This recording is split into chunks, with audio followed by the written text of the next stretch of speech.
And so I talk about know me in terms of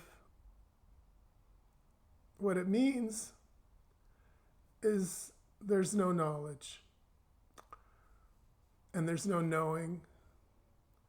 And the world and my experience is made out of this knowing.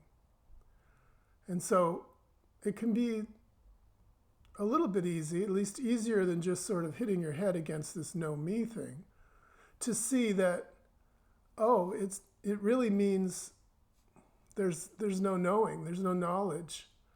The world is made out of knowledge, and I'm assuming that all of that is something real. This knowledge, I'm giving it a lot of credit. I'm imbuing it with, I'm really pumping it up. My knowledge, the knowledge that's making this whole world. I really am putting a lot of stock in it and giving it a lot of credit for being real. But it's not so hard to look at it and see that it's phony. It's not, there's nothing to it. It's a fake. It's a fake, essentially. So it's a fake world, a fake experience. It's a very real appearance, has all the bells and whistles of a good appearance, a good world, it's got all the qualities, but it's made out of knowledge, made out of thinking, made out of ideas, made out of concepts. And that is all empty. We're not used to seeing that or even considering it. Physicists are running up against that. So they are, consider it a little bit, maybe some philosophers do. But it's not that hard to notice that everything that's making my experience, including everything that is bothering me, everything about this business of being in a world, being a person, everything about it that's a problem,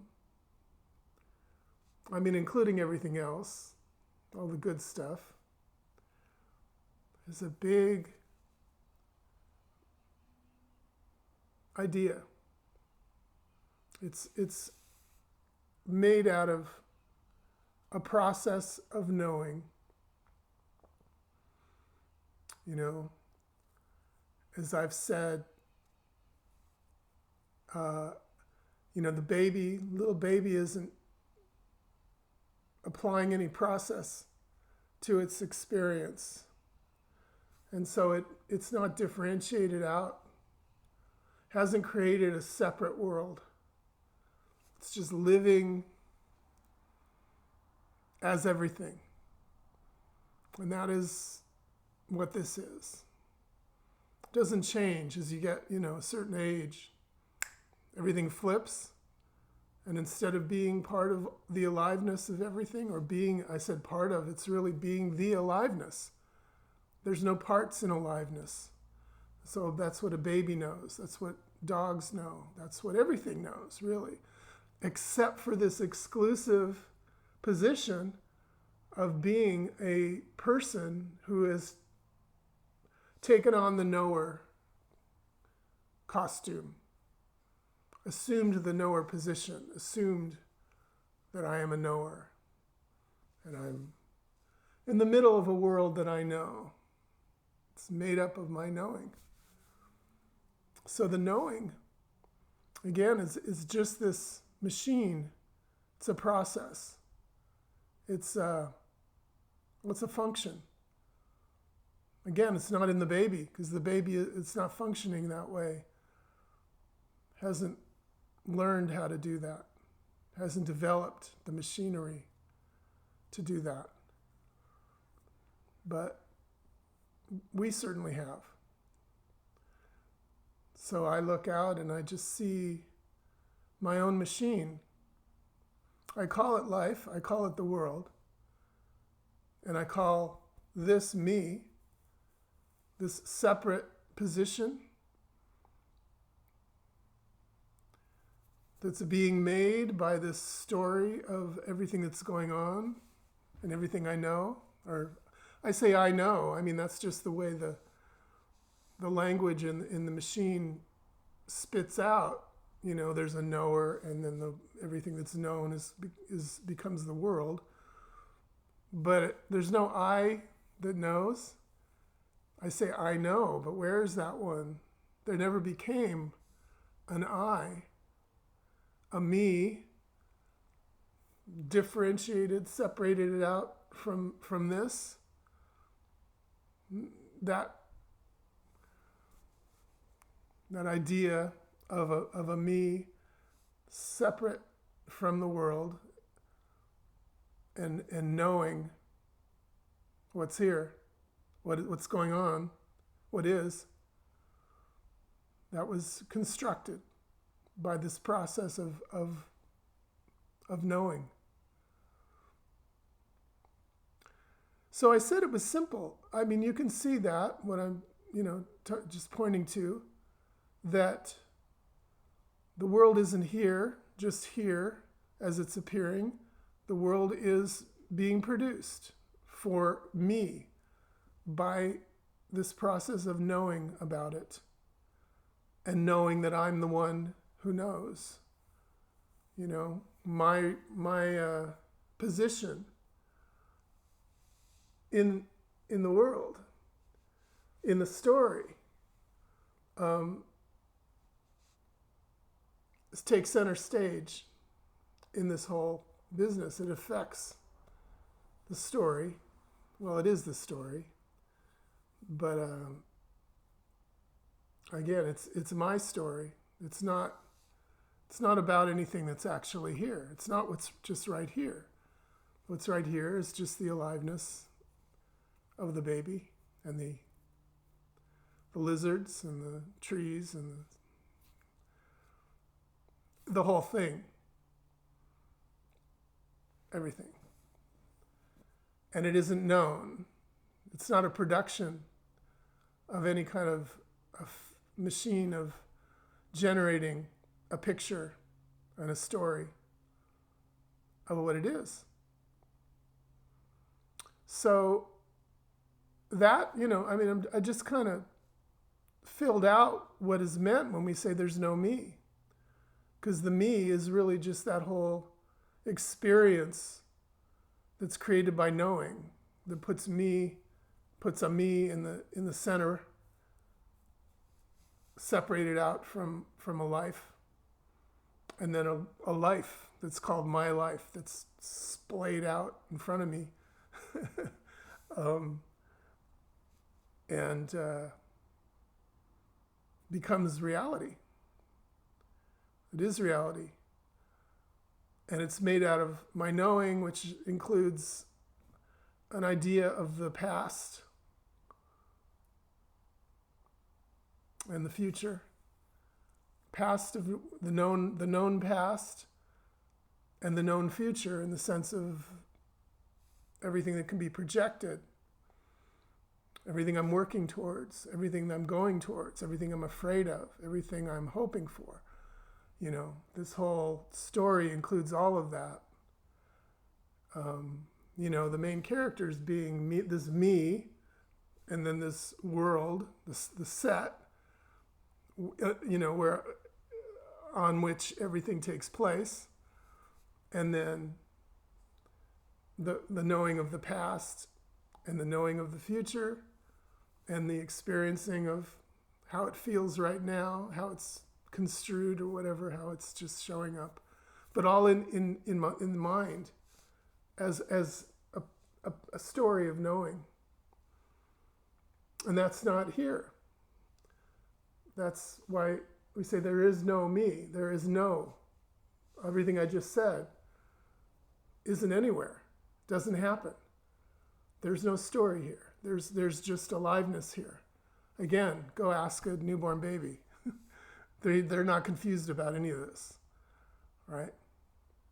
Or your dog.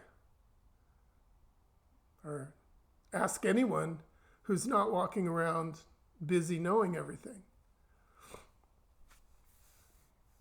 So it's really, that's really what it is. And there's this addiction to knowing. Well, because it's a habit, first of all. It's the biggest habit there is, It's the one habit that we, among all others, that we are trained, really, from birth. And it has to do with survival and the programming of the body and the body-mind, and the fact that there's an attachment to this body which feels separate, feels like there's a job connected to it to keep it alive and to maintain it in the face of all kinds of challenges and the face of death, the biggest challenge, but everything is really in the form of a challenge. Challenge to my security and my well-being, my comfort, and also challenge to my pleasure and my, attaining states that are desirable. And that's all connected to the body. But none of that is really relevant to who you are, is the thing. That's the thing you see. That's the story. And it's all relevant to that story of me in a world. Me in the world as a body and threatened by this whole thing. Because I'm separate. I'm trying to stand up in this world as separate. Maintain myself. But it's totally challenged at every moment. Okay, but that isn't what's here. That's the story part of it. The story of being one who knows I'm a body and who knows that I'm dying, essentially, because I'm alive, I'm busy, the entropy is at work. The cells are breaking down. The lions are lurking, in the bushes, all that stuff. Other people are a pain at best. And then the pleasure and the love, as it were. Okay. It's a little problematic, the love that comes from other people. I don't know if we want to use that word, but we do. So, but the love, is also a problem because there's never enough of it and it never stays and it always brings complication with it. That you can just see as children who are loved by their parents. There's always problems with that, right? I'm just using a silly example, but I didn't really need to. So the story of the one who's separate and attached to a body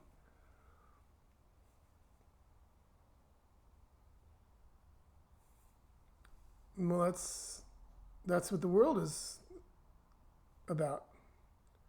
And again, this message isn't anywhere. It's not true. It's an illusion. Popular illusion. All of culture, all of the social forms and, institutions and habits and customs and are there to support this illusion. And communication like this is kind of trying to slide in there and point to something different, expose the illusion, maybe, doesn't need to be exposed. It just needs to, you just need to point to what is actually here. And if there's it awakens an intuition, which everyone has. I think that intuition is there in everyone. We all know this. It's just a matter of, when it pops its head out. This intuition or this thirst for something besides a story. Been drinking this story for long enough, and the throat is parched, and I'm ready for something else. Ready to just be with what's here, which is the only thing that really quenches. The other stuff is like, I don't know. It's like drinking gasoline after a while. But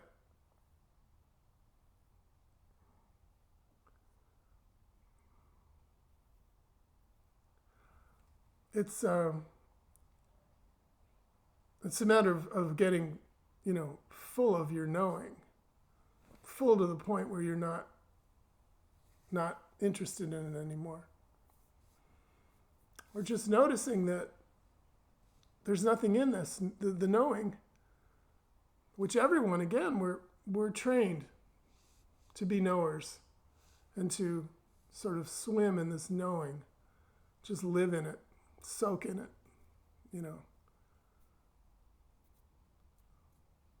But as interesting as it is for a while, it can become really quickly uninteresting because you notice that there's nothing in it.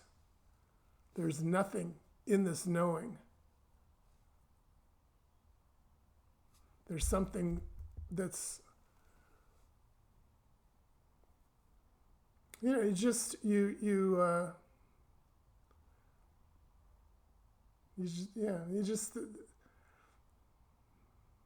there's a flash of some sort, and you're not interested in the knowing anymore. You see the knowing is empty. There's never been anything in it, however interesting it is. At some point, you want to get what you're looking for, and that's not in the knowing.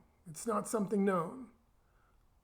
The person is always looking for something else that I can know, something known in this experience of knowing will give me what I'm feeling the lack of. But it can be seen, like I said, in a flash, that there's in this world of knowing doesn't have anything in it. And that everything is already here. Everything is here. This is where the party is. This is where the stuff is. This is where the water, the fountain, it's always there to drink, to quench the thirst. And there's no thirst anymore. There's just drinking. And that's what's going on. That's what's here. That's what is always here. And again, the baby knows that. The baby doesn't have any of this seeking business. It's not interested in knowing. It doesn't know about knowing.